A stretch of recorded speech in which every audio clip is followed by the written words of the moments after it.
Hello అందరికీ.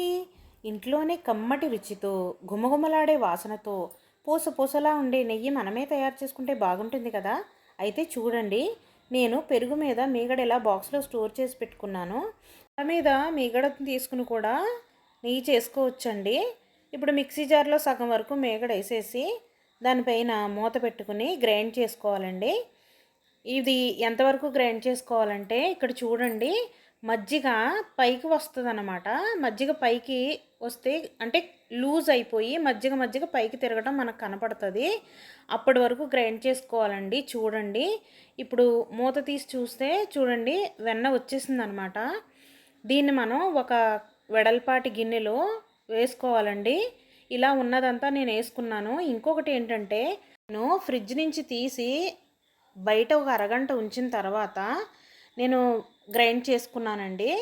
అదే మీరు ఫ్రిడ్జ్ నుంచి తీసిన వెంటనే అయితే గనక ఒక చిన్న గ్లాసుడు వేడి నీళ్ళతో కలిపి మీరు గ్రైండ్ చేసుకుంటే అప్పుడు వెన్న వస్తుందండి. అప్పటికప్పుడైతే రాదండి. వేడి నీళ్ళు ఖచ్చితంగా పొయ్యాలి.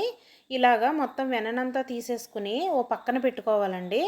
చూడండి, నేను తీసినట్టుగానే మొత్తం అంతా తీసి పక్కన పెట్టుకోవాలి. ఇప్పుడు దాంట్లో కూలింగ్ వాటర్ పొయ్యాలండి. మనం ఐస్ ముక్కలన్నా వేసుకోవచ్చు, లేకపోతే కూలింగ్ వాటర్ అయినా వేయొచ్చండి. వేసేసి 3 సార్లు శుభ్రంగా కడుక్కోవాలండి. ఆ తెలుపు వాటర్ అనేది, ఆ మజ్జిగ అనేది రాకుండా 3 సార్లు నీట్గా కడుక్కున్న తర్వాతే మనం మరిగించుకోవాలి.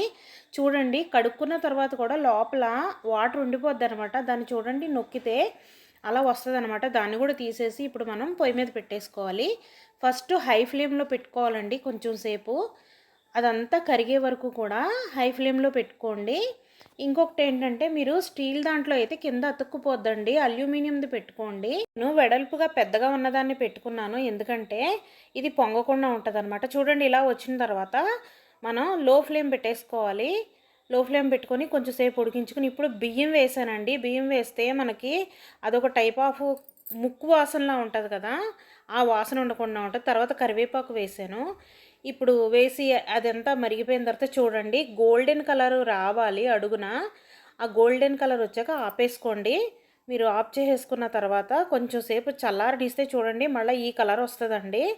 ఈ కలర్ వచ్చేదాకా మనం మరిగించుకుంటే బాగా నలుపుగా అయిపోయి నెయ్యి కూడా బాగా మాడిపోయిన వాసన వస్తుందండి. అలా రాకుండా ముందే ఆఫ్ చేసేసుకోండి స్టవ్.